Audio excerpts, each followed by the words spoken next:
Hello guys, welcome to a new video on Tower of God New World, and in this video I'm going to do the character review for Kranos Yuri. I'm going to go over the usual points. I'm going to talk about how good this unit is, then we're going to look at the skills, Revolution, Exotic Gear, Ignition Weapon, Rapport, and finally some team recommendations. So for the first point, how good this unit is, I will say that Yuri is okay. She can be used. She has some niche use cases where she is really good. Her damage is kind of limited to the first hit that she does, so the special move, and for the rest of the fight we cannot really rely on her to deal damage. Still, her utility is quite good. She has an energy decrease, she has physical and magic resistance decrease, and she also has active skill block, which is very nice from my point of view. The thing is that her HP recovery block is hidden behind Revolution 4, which is a bit steep of an investment for an SSR plus unit that is just a utility bot mainly. Don't get me wrong, if you're at like 150 to 200 deficit, she will probably one shot with the special move, so she's still like an AoE Ryana unit that can potentially kill more than one unit with the first like skill, so that's okay. But if you are like 230 and above, you cannot really rely on that. And you will also not find a way to reliably trigger the second half of the special move. So overall, a bit disappointing. I would say it's nice to have a first chunk of enemies' HP already removed and then have it blocked for 20 seconds. That's okay, but they should have made her better from my point of view. There are some things that are missing, and especially like how they removed certain components from the base kit only to put it in Revolution still doesn't really resonate well with me. But this is basically it, I would say. She's not a unit I would recommend for early players, even though they would be the ones that would benefit from the one shot, but is a really expensive unit that later on will only function as a utility kind of unit. And from my point of view, Ice Spear Kunagero is more complete in his kit. He has more to offer, even though he doesn't have the active skill block, but everything else is kind of superior from my point of view. So I'm a bit disappointed probably for that reason, that we got two yellow units back to back, and the SSR one is kind of superior to the SSR plus. So I don't know how to feel about that. But okay, that's more or less it, I would say. We can have a look at the skills, and we will start with the passive as usual. And the passive just says that you're going to cast the special move at the start of the battle without using energy, and you can only cast the special move once per battle. You cannot cast it multiple times. And whenever she has 100 energy, she's going to consume it to increase her own magic pierce by 4%, 2% at level 1, but okay. Max 20 stacks, so it's up to 80% magic pierce, which is not bad.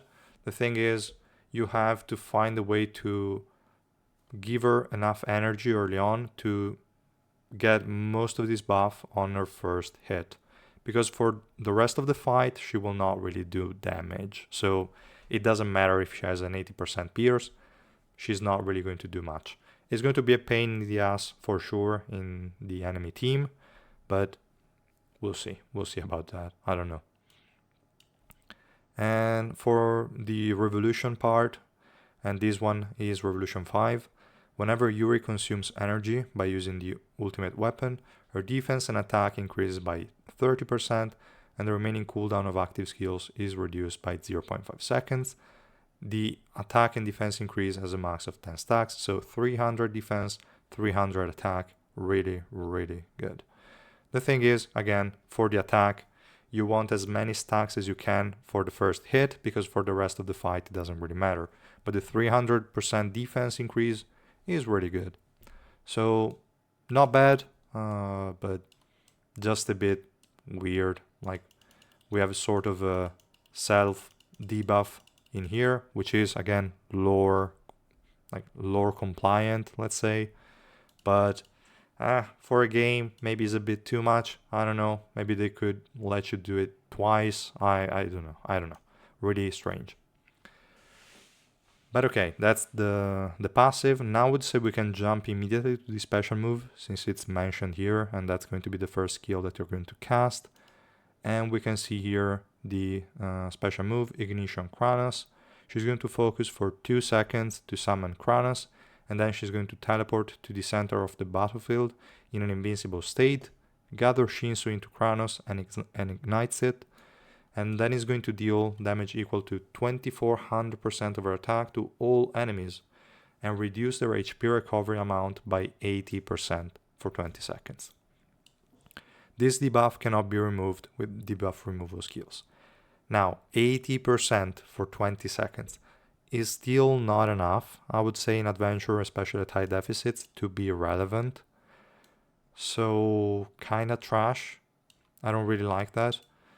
It's okay if we're going to face the enemy Yuri, not to have the revolution effect, so not to have the HP recovery block, but to only have it reduced. But at that point, I think most units would die directly from the damage, so I don't know. It's probably done this way to make it easier for us to face her in Adventure, that's my guess, but I really have no idea. If the enemy is below 50%, the targets are killed instantly.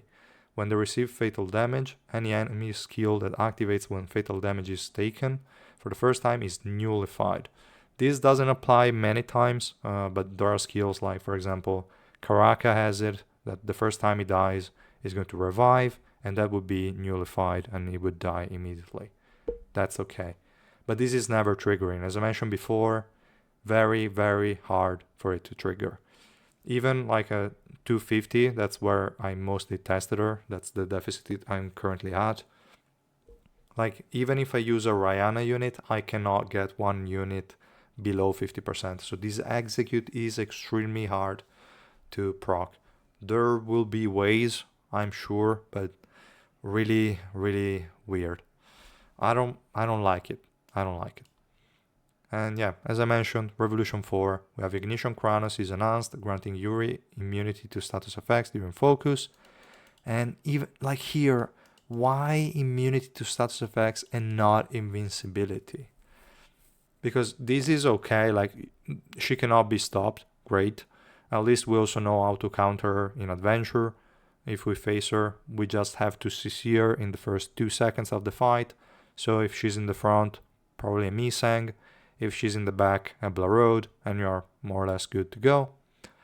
But, I mean, they could have given us invincibility so that you could play full damage disregarding every kind of defense and place her in the front line. She would be invincible, so she would tank some damage, destroy as many units as she can, and then die.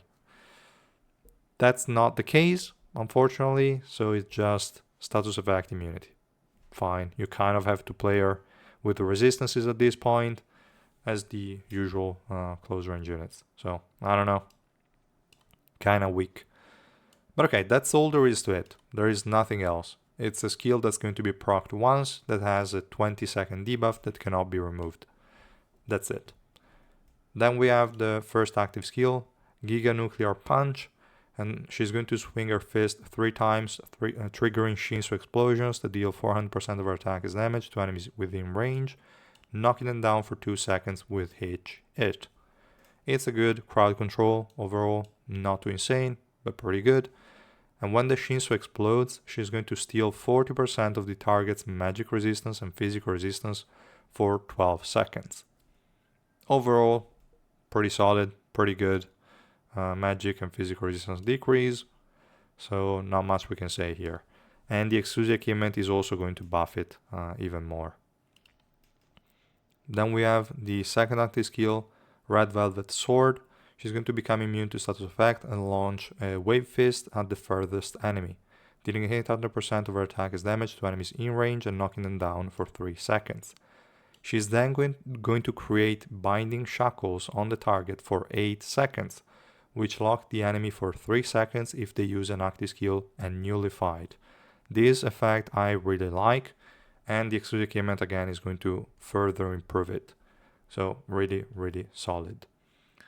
I will say maybe one thing I can mention here that I already said, like you want to give her as much energy as you can so that you can have a starting like at least, let's say 30 to 35 magic peers on the first hit. That would already be quite good, and it would also be getting like, let's say 150 to 200% attack. If you have a Rainbow 5, obviously that's already a 500 starting energy, which means you start with 20% magic peers, and you also start with 150% attack. Overall, good. So having Rainbow 5 is really important. Using a unit like Bomb close to her to give her also an additional 200 energy is also really solid, so that she can have an additional 8% pierce and an additional 60% attack. Overall, really, really good. I would say we can have a look at the revolution first, so the subnodes. And here I wouldn't really invest in many things. Effect resistance is the usual if you want to. You can increase it a bit. It's not too important in adventure. You will still have more than the enemies most of the times, but getting some points in is always good. Lifesteal entirely worthless because she has lifesteal in the exclusive equipment. Evasion, kind of like you can neglect it if you're not playing PvP. HP could come in handy. Also defense, they definitely help with survivability. So if you are trying to use her during the fight with the additional utility that she provides, then definitely that's something you should think of upgrading if you see that she's dying, but not too important. Crit damage increase, really good because she has guaranteed crits on the special move, but we're going to read that in a second in the exclusive equipment. And the crit hit resistance, special move resistance, max cooldown reduction are okay upgrades, not really too important. Enemies in adventure, I think at the floor I'm at currently, they are close to 100% crit rate. So this would help a bit, decreasing that by 60%. That's pretty nice. But again, everything is so expensive. You should just limit yourself as much as you can. So effect resistance, crit damage if you want her to deal damage a bit at least. Then defense and HP. Everything else I don't think is really that important. So yeah, that's more or less it for Revolution. Now we can have a quick look at the exclusive equipment as well. This one, since like she doesn't gain a lot of attack, she just gains a little bit of HP and defense, and lifesteal is the additional stat. I would say you could even leave it at plus 30. You don't even have to bother increasing it that much, but okay, whatever. Now we can have a look at the upgrades. With level 1, she gets an additional effect in the passive, up to 50 swiftness. She's going to get 5 swiftness every time the passive procs. Pretty solid, and you're going to get it in no time. Level 2 is also really good. She's going to steal 100 energy from hit enemies. I think it should be from like with each punch, but I'm not sure. Like this is the 3-hit skill. So it should be 300 energy stolen from the enemies every time it procs. But even if it's only 100, it's still nice. Actually, not that much if it's only 100, but whatever. Should be 300. I didn't really want to check it, but should be 300. Then we have level 3 that I also really like. Red Velvet Sword is enhanced, creating binding shackles on all enemies hit, not only on the furthest enemy. So that's really good. And level 4 is what I just mentioned before. She's going to always crit with the special move. That's it. All in all, really good exclusive equipment to upgrade. And yeah, not much else to say here. For the gear, absolutely go and level slot 4, unless you only need her for the first hit, in which case you only level slot 2. And that's it. The only 2 pieces of gear you need are slot 4 and slot 2.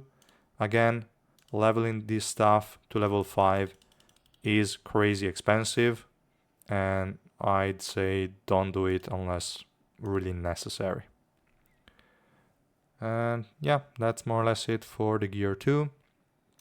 For the ignition weapon, the best in slot would be... Oh wait, I didn't even move here. Wait a second. Let me just go here. Yeah, for the ignition weapon, the best in slot is Rihanna. The second best in slot would be Rafflesia from my point of view. And in terms of main stats, what you could do if you are interested, because from my point of view, how you can play her is in 2 different ways. Maybe we could say 3, but let's say 2. The first one is you only care about the special move hit, which means go slot 4, crit damage, and slot 5 with magic pierce. And that's it.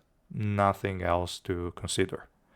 If you instead want to play her in the team, like actually use her and benefit from her utility, in that point you go magic resistance slot 4, and for slot 5 you have 2 options. Either physical resistance if you cannot reach 99% without it, but if you can, I would say go for crit rate.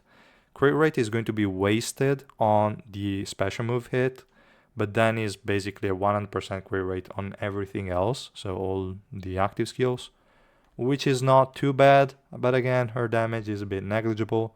So for ease of building, my recommendation would be just stick to physical resistance slot 5, but the second option from my point of view would be crit rate instead of going for magic pierce, because she's already getting a shit ton of magic pierce from her kit. And it's true, you lose damage on the first hit, but you gain a bit more for the rest of the fight. So it's pros and cons, up to you.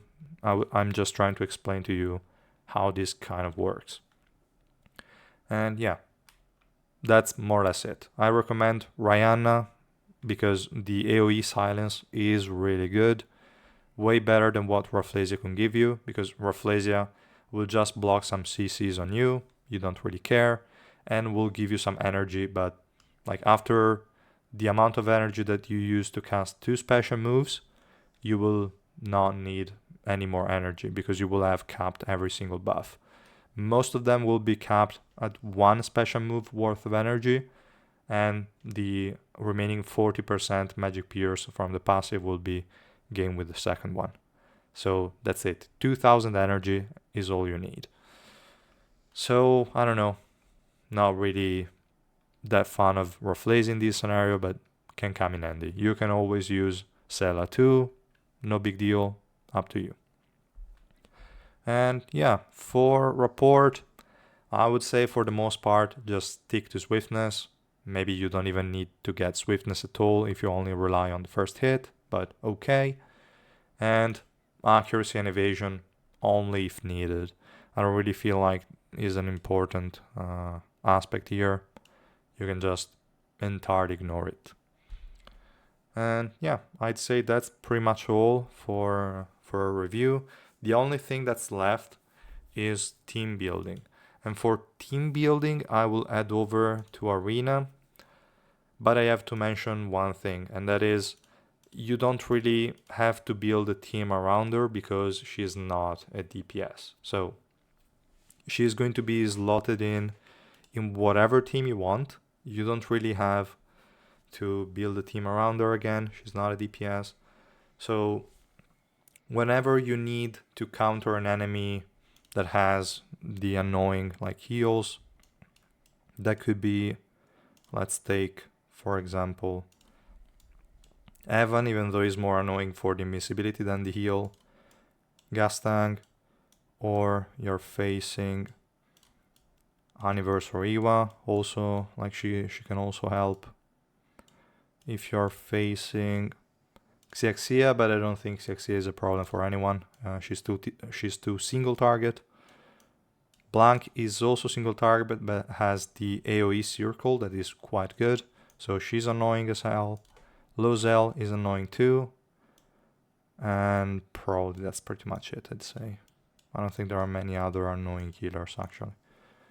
So yeah, if you're facing any of these guys, she will do well.